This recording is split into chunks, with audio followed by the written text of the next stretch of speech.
श्रीमद् भागवत जी की रचना किस लिए हुई, यह बात श्री सौनकादि ऋषियों को सूत जी महाराज ने बताई।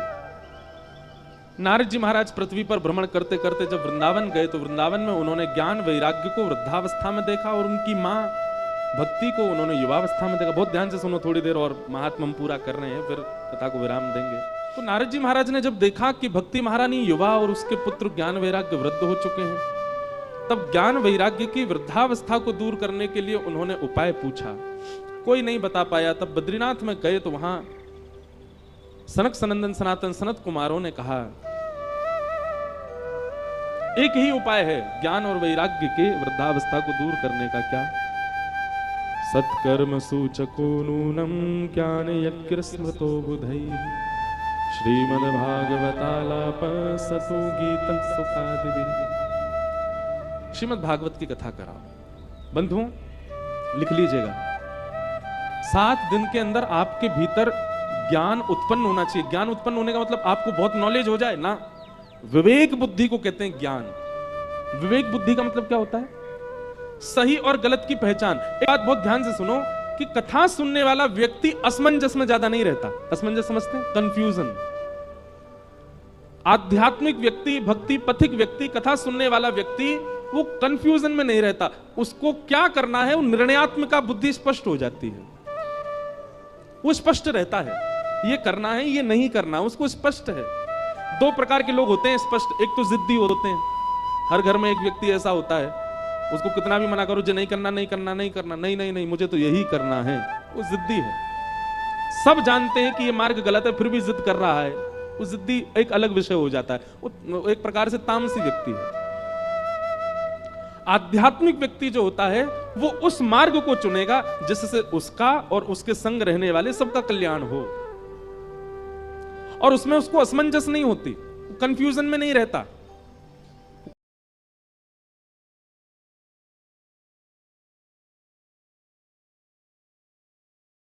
समझ में आई बात? इसको कहते हैं ज्ञान। ज्ञान का मतलब बहुत जानकारियां इकट्ठी करना नहीं होता।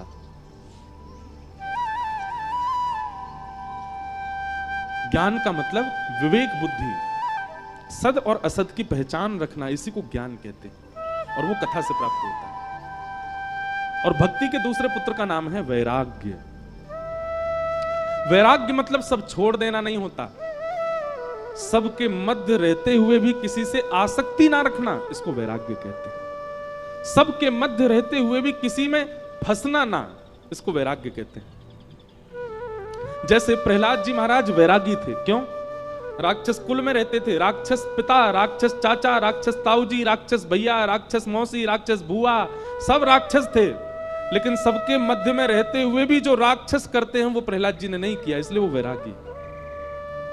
कई बच्चे मेरे पास आते हैं, हम सुबह मिलने का एक समय रखते हैं, यहां भी होगा 11 से 12 पर। कल नहीं मिलेंगे, हम परसों से मिलेंगे। श्री लाल जी विराज रहे हैं, उनके दर्शन का भी समय है। तो जो लोग दूर से आते हैं वो 11 बजे ही आ जाओ।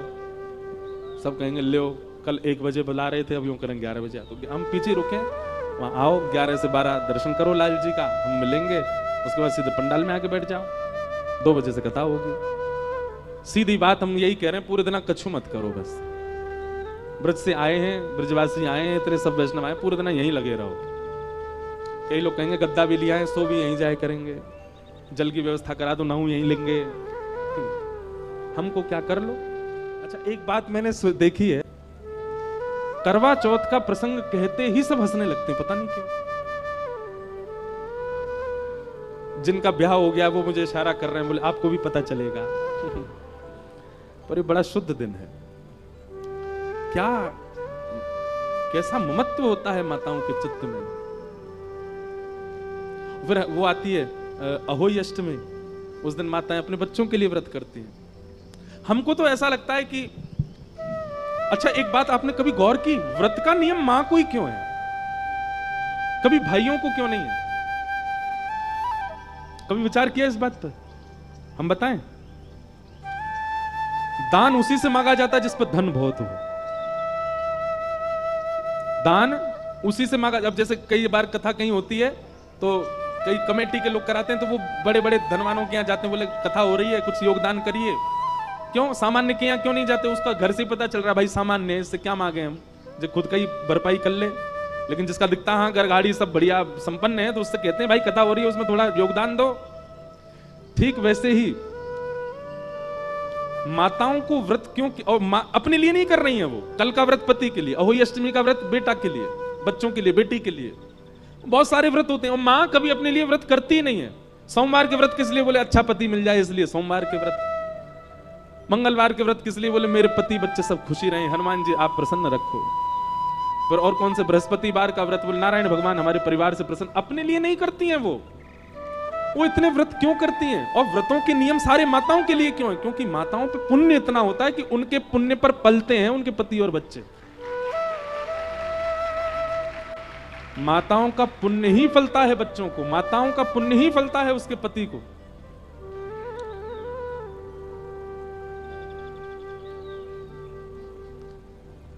जिस घर में माताओं का बहुत सम्मान होता है उस घर में बालक जन्म नहीं लेते, देवताओं के अंश आते हैं। यहां माताओं का बहुत सम्मान है, देवता ही जन्म लेते हैं।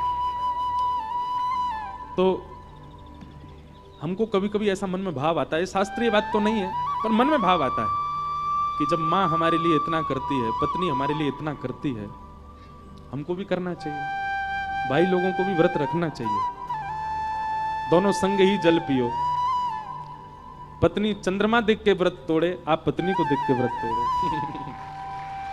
और यही करना चाहिए अहोई अष्टमी को बच्चों को। और बच्चे तब जब थोड़े युवा हो गए हों, 18 वर्ष के हो गए हों, उनको भी कुछ नहीं खाना पीना चाहिए। अपनी माँ के लिए व्रत करो, उनकी दीर्घ आयु के लिए व्रत करो। व्रत क्यों किए जाते हैं? हमारी आयु दो चीजों पर निर्भर होती है, अन्न और शब्द। इसलिए व्रत दो ही होते हैं, अन्न व्रत और मौन व्रत। ये व्रत दो क्यों होते हैं? हम जितना बोलते हैं उतनी आयु घटती है और जितना खाते हैं उतनी आयु घटती है। इसलिए माताएं एक दिन ना खा करके अपनी एक दिन की जो आयु बचती है वो अपने पति को दे देती हैं। एक दिन की आयु मिलती है पति को बस। ऐसे ही पतियों को भी चाहिए और बच्चों को भी चाहिए कि जब अहोई अष्टमी आए तो बच्चे व्रत करें अपनी मां के लिए और पति व्रत करें पत्नी के लिए। और बता के दिखा के ढिंडोरा पीट के नहीं। देखो प्रेमी के लिए कुछ किया जाए तो वो गुप्त किया जाए, प्रकाश करके नहीं, प्रचार करके नहीं। माताओं का तो सबको पता होता है कि आज इनका व्रत है, आज वो करवा चौथ है। अब भाई भी ढिंडोरा पीट दे तो देखो उपहास भी होता है। अगर भाई का व्रत है तो फिर उसके मित्रगण उसका उपहास करेंगे, घर वाले भी, अच्छा तूने भी व्रत रखा है, इसमें बुराई क्या है, अच्छा ही तो है। केवल सारे भार माताओं को क्यों? वो बात अलग है कि उन पर पुण्य इतना है इसलिए उनको कहा जाता है तुम एक दिन मत पाओ, तुम्हारी वजह से पति को मिले। पर पति को भी व्रत रखना चाहिए। माताओं के व्रत रखने से पति की आयु बढ़ेगी और पति के व्रत रखने से प्रेम बढ़ेगा। माताओं के व्रत रखने से बालकों की आयु बढ़ेगी और बालकों के व्रत रखने से मातृत्व प्रेम बढ़ेगा। इसलिए शास्त्रीय बात तो नहीं, पर व्यासपीठ पर बैठ करके मन में उचंग आई है तो इसका मतलब है व्यासपीठ ही बुलवा रही है, रखना। और हां, जिनके ब्याह नहीं हुए हैं वो व्रत मत करना। कई लोगों के ब्याह नहीं हुए पर हां इच्छा तो है कि उससे हो जाए, बातचीत भी होती है, घर वालों को मनाने में लगे हैं, वो भी गुपचुप रखते हैं व्रत। नहीं, विवाह के बाद ही करो। करना है तो अहोई अष्टमी को करना, अपनी मां के लिए करो, पिताजी के लिए करो। तो कल करवा चौथ है इसलिए कल छुट्टी है। कल आप लोग सुबह मत आना, कथा में आना। बाकी हम परसों से मिलेंगे 11 से 12। लाल जी के दर्शन भी होंगे और उसके बाद फिर यहाँ कथा होगी। तो थोड़ी देर में महात्म्य पूरा कर देते हैं। ज्ञान का मतलब समझ गए किसको कहते हैं? यह विवेक उत्पन्न हो जाना, क्या सही है क्या गलत है, मेरे लिए, मेरे अपनों के लिए, समाज के लिए, यह बुद्धि विवेक प्रकट होना। अच्छा एक बात बताएं, पता सबको होता है कि क्या सही है क्या गलत है, पर उस सही गलत पर अमल करना, सही है ये रास्ता फिर भी उसको नहीं अपना के गलत पर जाते हैं, यह भी गैर आध्यात्मिक व्यक्ति का लक्षण होता है। जो आध्यात्मिक नहीं होता ना, उसको पता है कि ये गलत रास्ता है, ये सही रास्ता है, वो फिर भी गलत पर चला जाता है। क्यों? आध्यात्मिकता ही, भगवान नाम ही, भगवत कथा ही हमको इतना बल देते हैं कि हम सही रास्ता देख के सही पर चलें। दुनिया में सबको पता होता है कि वो गलत क्या कर रहा है। ये बात भूल जाइए कि आपने अनजाने में किया ना। 0.1% ऐसा होता है कि कोई व्यक्ति अनजाने में कुछ गलत करे, सब जानबूझ करके गलत करते हैं। हमको पाप क्यों लगता है, हम नरक क्यों जाते हैं? यमराज यही तो कहते हैं, क्योंकि हमको पता था कि ये पाप है, फिर भी हमने किया।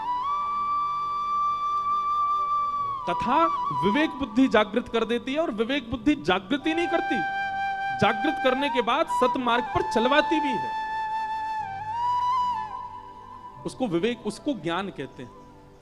और वैराग्य मतलब सबके मध्य रहते हुए भी किसी के प्रति आसक्ति ना होना, ये वैराग्य है। सब छोड़ देना उच्चतम वैराग्य नहीं है। सबके बीच रह के किसी के प्रति ममत्व ना होना, ये उच्चतम वैराग्य है। जैसे प्रहलाद, जिनका मैं उदाहरण दे रहा था, तो मैं ये बात कह रहा था, कई बच्चे आते हैं, बच्चे आकर के बोलते हैं, महाराज जी हम कॉलेज में रहते हैं, हम यूनिवर्सिटी में रहते हैं, हम पीजी में रहते हैं, हम हॉस्टल में रहते हैं, वहां तो ये सब गंदा खाते हैं, बच्चे सब ऐसा करते हैं, ये करते हैं। हम कैसे बच्चे? भाई देखो, जब दृढ़ता आ जाती है ना चित्त में, आपको पूछना नहीं पड़ता, आप वो खाओगे ही नहीं जो आपके बस का नहीं है। मुझे भिंडी प्रिय नहीं है, तो चाहे लाख भिंडी बनी हो मैं खाऊंगा। नमकीन से रोटी खा लेंगे लेकिन भिंडी नहीं खाएंगे। हमको करेला भी, करेला सब जगह का प्रिय नहीं, किसी किसी के हाथ का ही प्रिय है। थोड़ा कड़वा बनता है ना, कई लोग होते हैं वो कड़वा नहीं बनाते, अच्छा बना देते, तो उनका करेला अच्छा लगता है। तो कड़वा अगर बना है तो मैं पाऊंगा ही नहीं। कभी कभी खीरा पाते हैं ना सलाद में, वो भी कड़वी होती है, तो कड़वा अगर खीरा आ गया तो आप छूते हैं उसको, नहीं छूते ना। तो फिर ये व्यसन और संसारी आकर्षण करने वाली जो वस्तु हैं, इनके प्रति हम इतनी सिंपैथी क्यों रखते हैं? कैसे बच्चे महाराज जी, सब तो करते हैं, हमको करना पड़ता है। फिर ऐसे नहीं, हर व्यक्ति के वश में होता है वस्तु का त्याग और वस्तु का स्वीकारीकरण।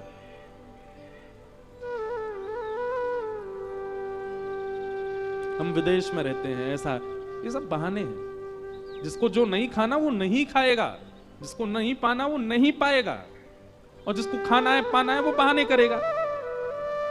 इसलिए वैराग्य का मतलब क्या है? सब वस्तुओं के बीच में रहते हुए भी उनके प्रति आसक्ति ना होना, यही वैराग्य है। और ये दोनों कथा हमको, कथा ही निपुण करती है इन दोनों में।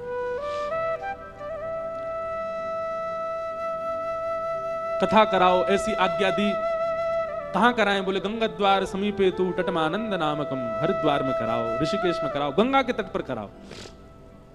गंगा के तट पर भागवत की कथा हुई, सनत कुमार वहां व्यास बनकर के आए, अनेक जन पधारे, हजारों की तादाद में देवी देवता ऋषि महर्षि सब लोग कथा सुनने के लिए आए। तभी वहां भक्ति ज्ञान वैराग्य तीनों ने प्रवेश किया। भक्ति सुतौ तौ तरणौ गृहीत्वा प्रेमैक रूपा सहसा विरासित, श्री कृष्ण गोविंद हरे मुरारे नाथेति नामानि मुहुर वदंती।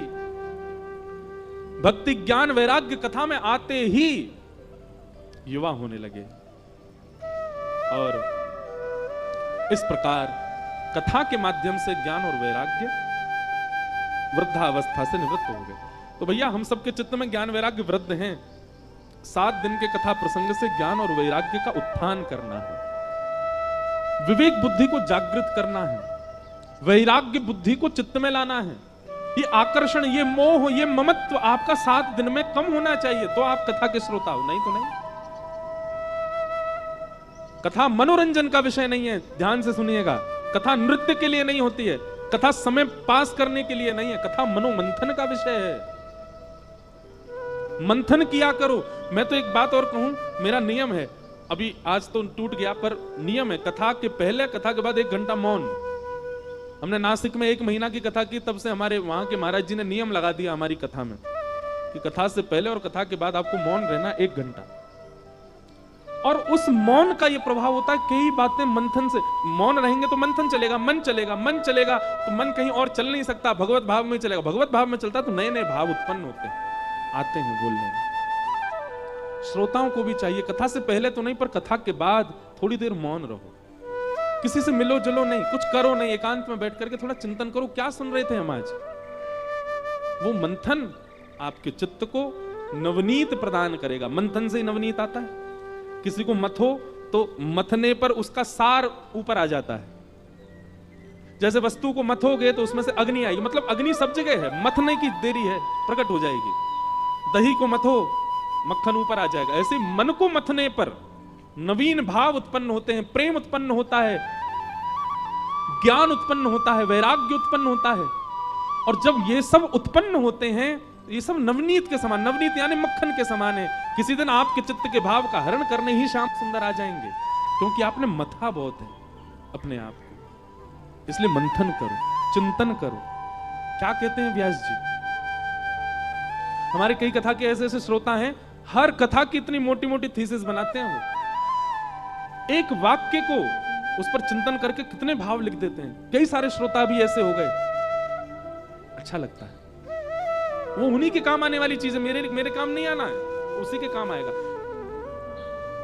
पर दुर्भाग्य है, हजारों की भीड़ आती है कथा में, बदलते 10 ही हैं बस। लाखों की भीड़ आती कथा में, बदलते 100 ही हैं बस।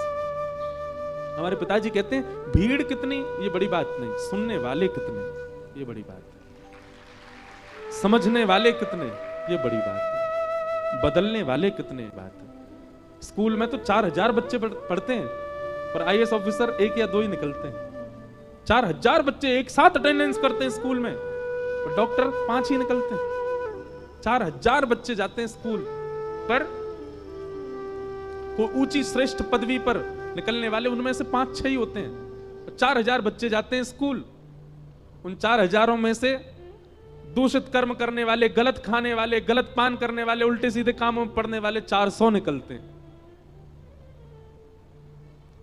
कथा में आना बड़ी बात नहीं है, कथा में तो बहुत लोग आते हैं। कथा से सीख करके जाना बड़ी बात है, कथा से स्वयं को परिवर्तित करके जाना बड़ी बात है। नहीं तो आप समय व्यर्थ कर रहे हो यहां बैठ करके। इसलिए भैया ज्ञान और वैराग्य दोनों उत्पन्न होने चाहिए अंतिम दिन तक कथा के, नहीं तो आपका कथा सुनना और मेरा सुनाना दोनों व्यर्थ हो जाएगा। हमारे पूज्य नाना जी एक बात कहते थे, लाला व्यास बनना बड़ो आसान काम है, पर व्यास के ऊपर दायित्व बहुत बड़ा है। मैंने कैसे नाना जी? तो हमारे नाना जी कहते हम व्यासों से भी पूछताछ तो होगी। तो तुमको व्यास बना के भेजा था, और तुम्हारे पूरे जीवन को अगर देखें तो तुमने कम से कम, नहीं तो अब तो बहुत भीड़ आती है कथा में, तो उस अनुसार लगा लें अगर अनुमान, मान लो संपूर्ण जीवन में 50 लाख लोगों को कथा सुनाई। अब तो लाइव में भी सुनते हैं, तो उस अनुसार तो और मान लो 1 करोड़ लोगों को कथा सुनाई अपने पूरे जीवन में। ब्रह्मा जी कहेंगे तुम्हारी कथा में आने वाले लोगों की संख्या थी 1 करोड़ पूरे जीवन में, लेकिन परिवर्तन हुआ केवल 150 का। तो बचे हुए जो 1 करोड़ में से 150 हट करके जितने बचे, वैसे इतने कम तो नहीं होंगे, 1000-1500 तो बदल ही जाएंगे। 1000-1500 मान लो बदल गए, तो फिर ब्रह्मा जी बाकियों का पूछेंगे ये क्यों नहीं बदले। अब उस समय अगर हम जैसे स्कूल में क्लास में 40 में से 5 बच्चे पास, बाकी के फेल, तो प्रिंसिपल बुला लेगा टीचर को, क्या पढ़ाते हो तुम, सारे बच्चे फेल हो गए तुम्हारी क्लास के। ऐसे ही वक्ता को भी जवाब तो देना पड़ेगा। हमारे नाना जी कहते थे, या हमारे लाला जितनो है सके कथा में इस भाव को रखा करो कि लोग बदलें। लटके झटके और ये सब बातें कथा मंच का विषय नहीं है। कथा मंच चुटकुल्ला सुनाने का विषय नहीं है। कथा मंच बहुत गरिमामय मंच है, बहुत व्यवस्थित मंच है। जितनी ज्यादा भीड़ उतनी चिंता होनी चाहिए व्यास को, वो पीछे बैठे वाले व्यक्ति को समझ आ रहा है कि नहीं, वो परिवर्तित होगा कि नहीं, इस चिंता में आकर के कथा सुनावे तो उसका कथा सुनाना सार्थक है, नहीं तो नहीं। ऐसी भाव। तो ज्ञान और वैराग्य ये मूल भाव।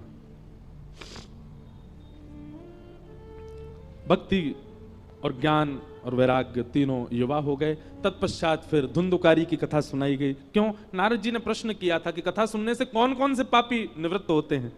तब सब पापों का नाम लेते हुए अंत में कहा, पितृमात्र दूषका सत्येन हीना पितृमात्र दूषका। जो सत्य विहीन है और माता पिता से द्वेष करता है, ऐसा व्यक्ति भी कथा सुने तो कथा पवित्र करती है। ये बात सुनकर के नारद जी महाराज बोले ऐसा नहीं हो सकता। बोले वास्तविक है। बोले कैसे है? तब धुंधुकारी की कथा सुनाई, जो कि मर करके प्रेत बना था और श्रीमद् भागवत जी की कृपा से प्रेत योनि से मुक्त होकर के भगवत धाम को प्राप्त हो गया।